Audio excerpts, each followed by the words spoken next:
So, it is, according to Dennis, a staff writer at LA Times, that it is a 55% chance that this year that legalizing marijuana will be passed for recreational use. I'm here to inform you guys about this because I know it's a very controversial topic in today and some people are wishy-washy about the subject.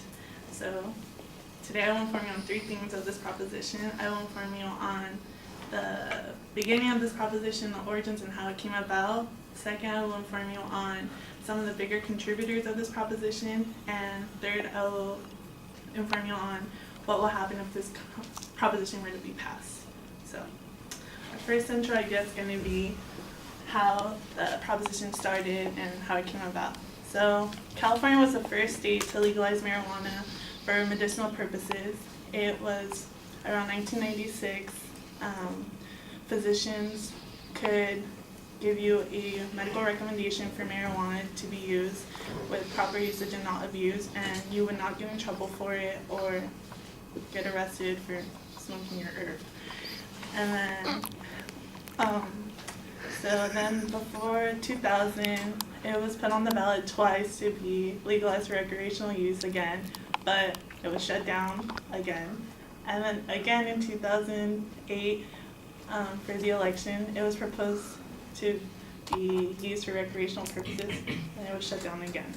As of now, September 2016, only Colorado, Washington, and Oregon will allow you to use marijuana for recreational purposes.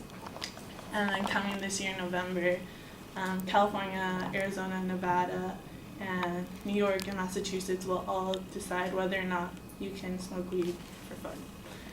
So, now that I talked to you guys about the beginning of my proposition, I will now explain to you about some of the bigger contributors of this proposition.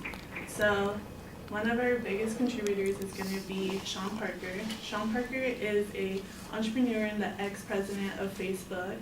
He has contributed over $8 million to this proposition, and Forbes lists him as worth $2.4 billion to himself.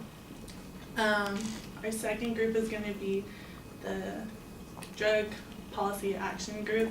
They're a group that sees using drugs, the possession of drugs, to be more lenient and for legalizing marijuana.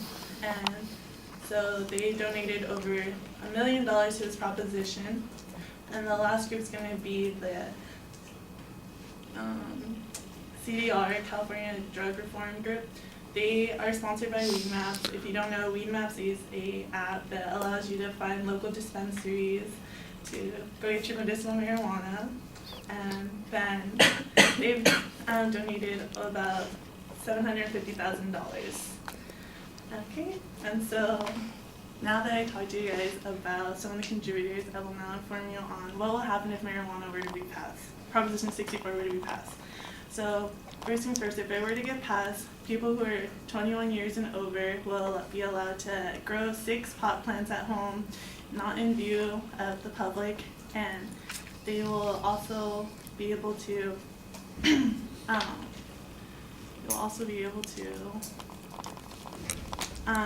it will also be taxed on a 15%, and with that money that we're going to tax it on, it will be used to form groups such as substance awareness groups, and then groups that will go and clean up the messes of the illegal growing of the bad drugs.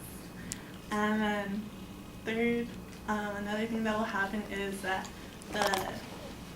the crimes, you won't be getting as much time as you would, so usually you get about maybe 6 years for possession of marijuana, and so you get maybe 6 months or a $500 fine.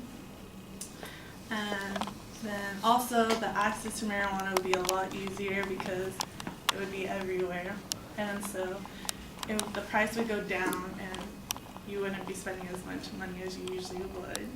So in today's speech, I informed you on 3 things. I informed you on the origin of Proposition 64, the biggest contributors to this proposition, and what will happen if this proposition were to get passed. So now you are well informed and you will know whether or not you want to vote yes or no, because only your vote will count.